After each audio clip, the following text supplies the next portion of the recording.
Hello there, Internet world. My name is Renee Jones, and this is what I learned. Again, since it's February, I'll be speaking with you about Black history, and today's story is about Black Wall Street.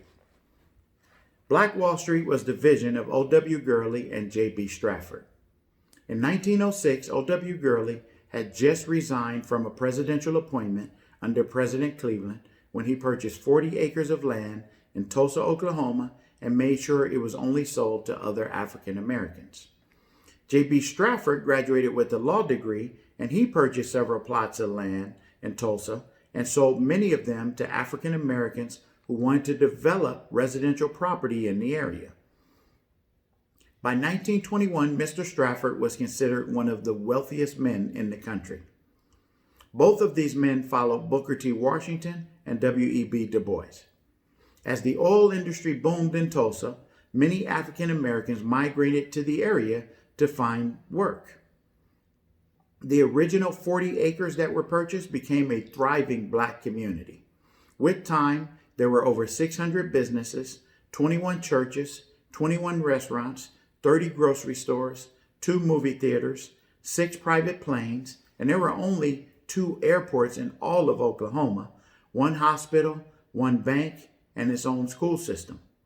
Every dollar earned in the community circulated for a year before it left the community.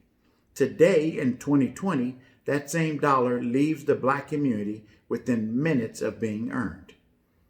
The people achieved a level of success that had never existed before. Despite discrimination and Jim Crow, they provided proof that Black people could prosper on their own during tumultuous times. Many of the homes in the area had indoor plumbing way before their white counterparts.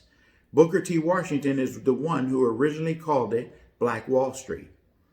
At that time, the Black banks in the area routinely lent money to many white families and white entrepreneurs.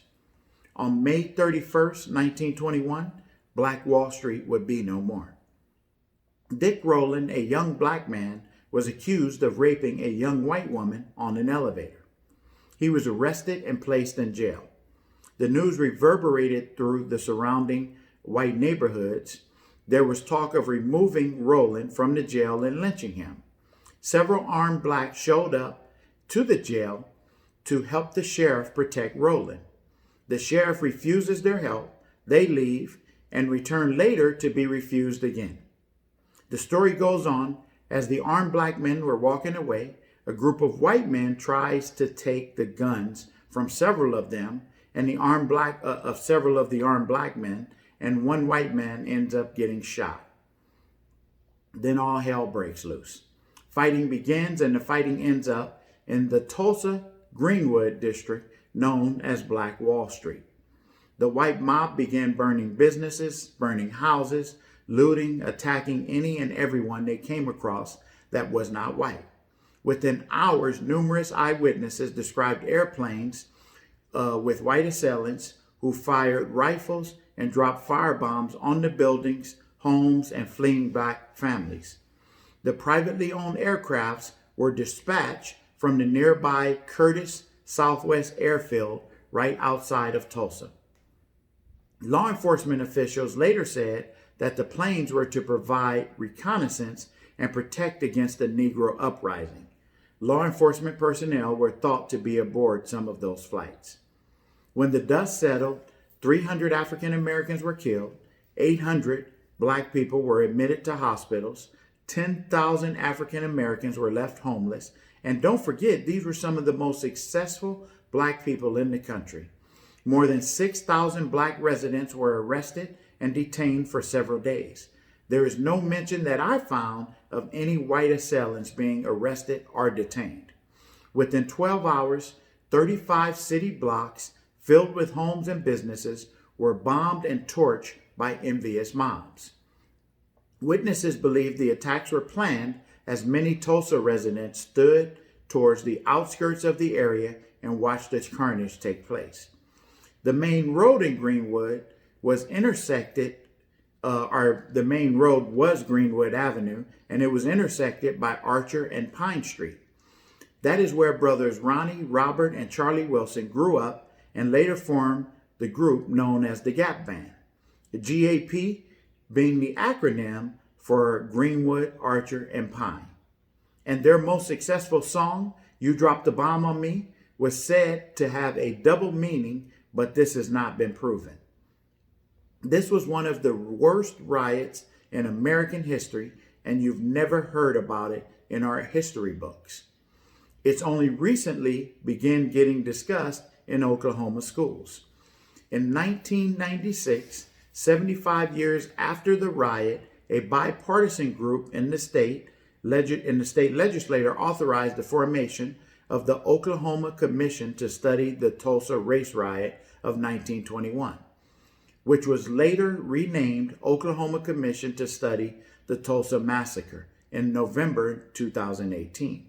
That's when it was renamed. Members were appointed to investigate events, interview survivors, hear testimony from the public, and prepare a report of the events. The commission's final report said that the city had conspired with the mob of white citizens against the black citizens.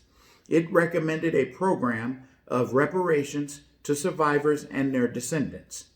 The state passed legislation to establish some scholarships for descendants of the survivors, encourage economic development in Greenwood, and develop a memorial park in Tulsa to the riot victims.